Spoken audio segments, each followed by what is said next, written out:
Mr. President. Chair recognizes the senator from New Jersey. I want to thank the chair. Clearly, the voices of my colleagues and I are calling this what it is, which is a crossroads for this body. One of our members, it matters not what their party, who was in their state, was forcibly removed when he was asking for accountability from the executive branch. He was taken out of that room forcibly by multiple men who then, even when he identified himself, even when he was pulled out of that room, he was then forced to the ground, pushed upon his face, his hands wrenched behind his back, and he was put in restraints. This is a crossroads for this body. This is not a partisan issue. It is one about who we are as a body. Will we let the abuses of the executive branch physically take a member of this body and drive them to the ground and put them in restraints? And why? Why? Well, we are starting to get answers already. Here is Tricia McLaughlin, who is the Assistant Secretary of the Department of Homeland Security. This is her statement. Senator Padilla chose disrespectful political theater and interrupted a live press conference without identifying himself or having his Senate security pin on as he, quote, lunged towards Secretary Noem. Mr. Padilla was told repeatedly to back away and did not comply with officers' repeated commands. Secret Service thought he was an attacker, and officers acted appropriately. The statement concludes that Secretary Noem met with Senator Padilla after and held a 15-minute meeting. We know this is not true because we hear with our own ears on the tape Senator Padilla identifying himself. Further, disrespectful political theater is not a justification to remove a United States senator in their own state at a public press conference and violently push them out of the room, drive them to the ground, put them on their stomach, and handcuff them. Disrespectful behavior, this is our democracy. You have a right to speak up. You have a right to free speech. You have a right to stand and do the job that you swore an oath in this chamber to do, to uphold the Constitution of the United States of America. And one of your jobs is to provide a check and a balance to the administration. One of your jobs is to give accountability to the administration. Now, I know the 100 members, the other 99 members of this body, and if disrespectful behavior is a justification for violent reprisal from the administration, how many members of this body, how many of this members of this body would be subjected to that? This is a farce of a justification. And therefore, we are at a crossroads. Will my colleagues on the other side of the aisle, will my Republican colleagues justify the treatment of one of the members of this body, justify the violence against one of the members of this body, justify a member of this body being thrown upon the ground and putting handcuffs for what? For disrespectful behavior. If you think it stops with one, you are inviting it for the all, because it does not. You are inviting it for every member of this body. If the Obama administration or the Biden administration said that a senator on the other side of the aisle was being disrespectful and threw that senator violently onto the ground and put him into handcuffs, this body would be full of my colleagues on the other side of the aisle condemning what the Biden Justice Department did or the Obama Justice Department. This should not be about partisanship. This should be about patriotism. This should not be about tribalism. It should be standing up and being a leader in this moment. This is wrong. This violence is wrong. But let me be more personal. I tried to understand why this particularly upset me. And I think my colleague from Delaware spoke to that because of Alex Padilla's reputation in this body, of being a kind and gentle person.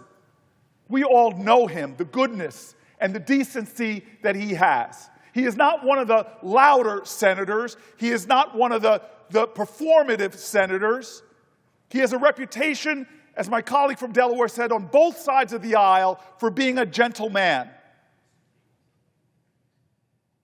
But I think what was really hard for me to see was that a member of this body was driven to his knees and made to kneel before authorities.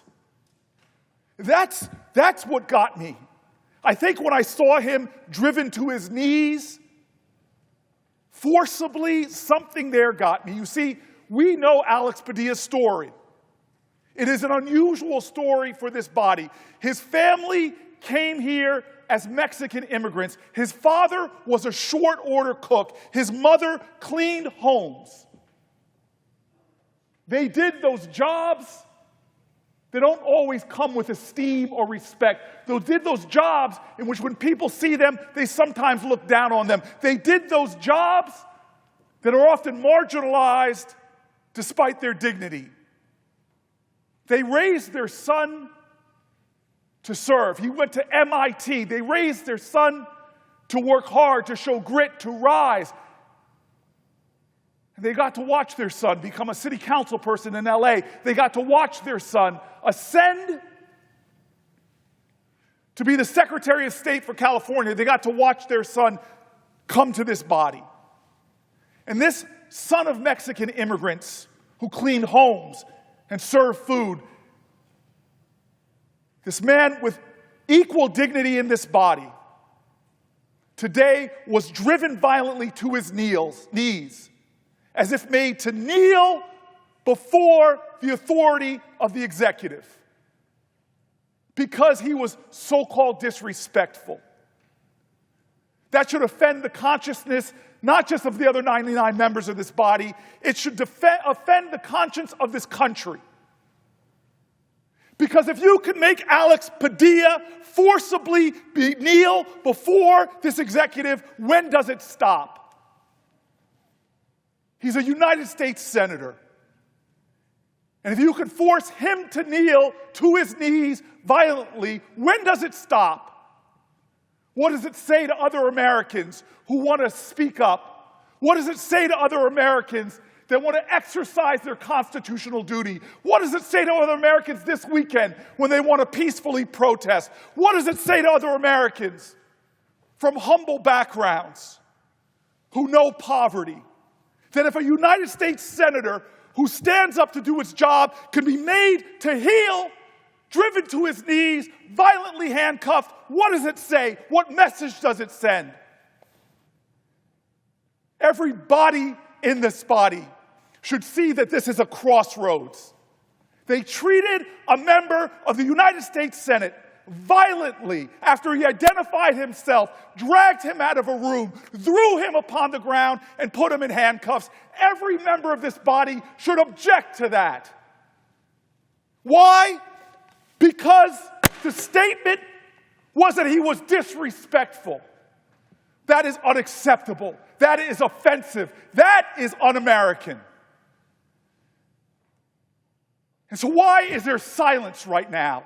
Why aren't my colleagues saying, I don't care if it's a Republican, a Democrat, or an independent? When you drive a man to his knees in the United States of America, that is wrong, that is wrong, that is wrong. This is a test. This is a crossroads. This is a day in which the character of this body will be defined. Alex Padilla, a man of infinite decency, generosity of spirit, who, whether you disagree with him or not, is so well liked in this body, who today, in a time of understandable outrage in Los Angeles, went to be with his constituents to get answers. And when he walked into a room and saw a cabinet secretary and raised his voice to ask questions, he was met with violence. They heaped upon him indignities. They drove him to his knees and then to his face, and they put him in cuffs. Well, they didn't just assault the physicality of Alex Padilla. They did not succeed in assaulting his dignity. I know he rose off that ground with the same dignity he had before they threw him upon it. What they assaulted today is the dignity of this body. What is in question now is the truth of who we are and what we stand for. This is an abuse of power. This is a violent act unjustifiably taken on a member of this body. The question is, who will we be as a Senate? The question is, how will we respond? Will we defend this institution, or will we yield to the tactics of authoritarian, violent leaders? I see my colleague here from Maryland. Mr. President, I yield the floor.